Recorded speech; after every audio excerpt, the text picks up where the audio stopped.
focus on the events that took place the following day, meaning the day after the coup d'etat. Can you tell us what happened that day? I got home, as I indicated, at around 2 a.m. in the morning. I entered in, spoke to my parents, particularly my dad, whom I briefed of the events of the day, and then I retired to bed. I woke up in the morning, and around 9 o'clock, I was not comfortable remaining at home. Based on the proceedings of the events of the following day. So I decided to go back to the Fajara Barracks. When I got to Fajara Barracks, my first port of call was to ASP Bajinka's room again, where we had breakfast together. And after the breakfast, we decided again to go down at the guard room because this was the center of gravity in terms of being able to follow on unfolding events and what is happening. So that was the rationale why we decided to go there. And when we went there, again, I found Superintendent Suare there, who, after discussions, stated that we need to go to Banjul at the police headquarters to try and find out also what is the state of affairs and the status quo with the police. So we boarded a vehicle, and then again, I can only state the name of Superintendent Suare, ASP Khalifa Bajinka, and myself as the co-passengers. There might have been one or two other people that I may not be able to recall. But as we entered Banjul, around Makati Square, we were flagged down by a police vehicle. So we stopped proximity to the vehicle. And on board that vehicle was Chief Superintendent Sharif Mbai, Superintendent Ali Undur, and ASP Pa Mbai. Unfortunately, I forgot the first name of Pa Mbai, you know, but Pa Mbai is a household name as far as investigations and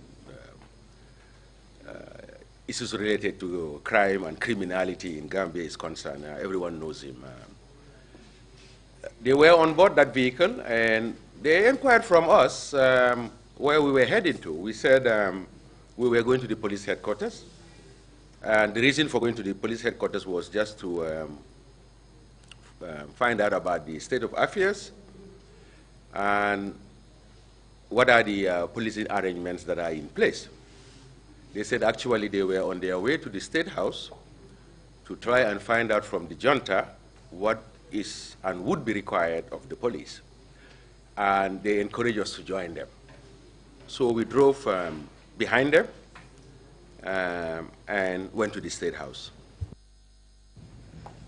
So at this point, it is Chief Superintendent Sharif Mbai, Superintendent Ali Undur, ASP Pa Mbai, yourself,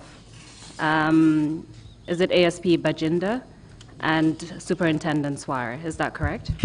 Affirmative. Do you recall if any other individuals were also with you? No, I can't at this point in time. And do you recall around what time that was? It should be around 11 midday. So around 11 or midday, you were headed to State House. Affirmative. Tell us what happened when you arrived at State House. We went to the State House. Already at the time, there were mechanisms in place. The soldiers on sentry or guard at the main entrance of the State House inquired about the reason for our presence. They were informed by Chief Superintendent Sheriff Mbai. And the reason why I mention his name is that at any given time, when there is a group of uniformed personnel, it goes without saying that the most senior individual is seen to be in the forefront and in the lead. So he was the one speaking because he was the most senior individual among our midst. And he informed them that we were there to consult with the junta regarding policing arrangements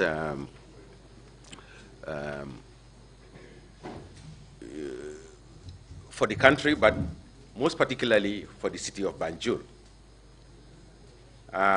We were ushered in, and we found members of the junta at the courtyard behind.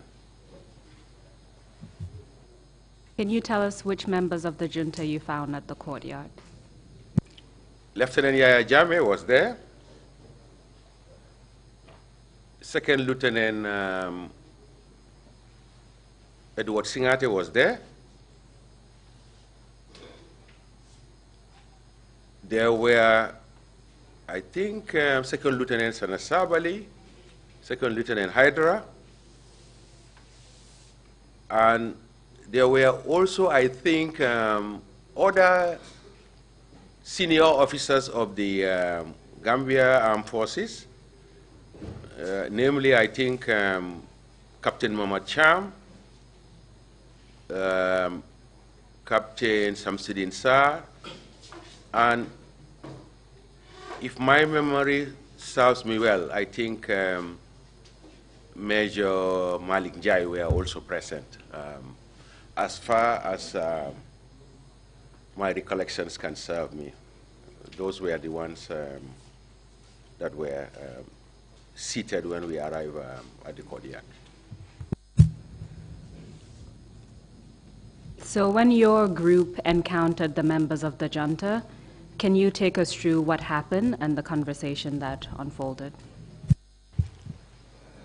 When we arrived, we were a little bit relegated because there were discussions going on, and it seems as if our presence was not even recognized.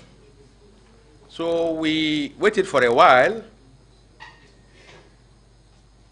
before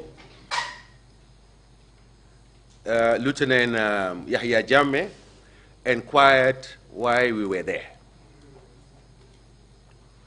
He was informed accordingly by Chief Superintendent Sheriff Mbai that we were there to consult with the junta regarding policy arrangements in Banjul, because at the material time, the whole Gambia Police Force leadership was absent. In other words, the command and control, senior management and leadership was decapitated, and they were nowhere to be seen. And there was supposed to be continuity in terms of safeguarding life and property. Sorry, which members are you referring to? And can you tell us their names, the members of the police leadership? The Inspector General of Police was not around, whom I later understood boarded the ship or the boat that sailed to Dhaka or wherever with the then President, Sadauda Jawara. What was his name? Sadauda Jawara. Pasalajan.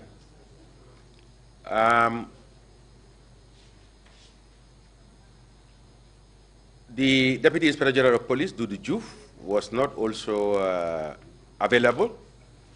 His whereabouts, I'm not privy to and aware of.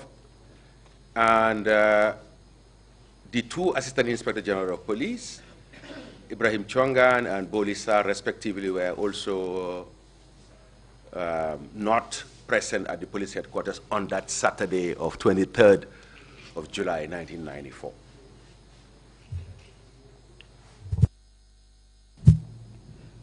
So you told the members of the junta why you were present there. What was their response? I did not specifically Superintendent Ali Undur,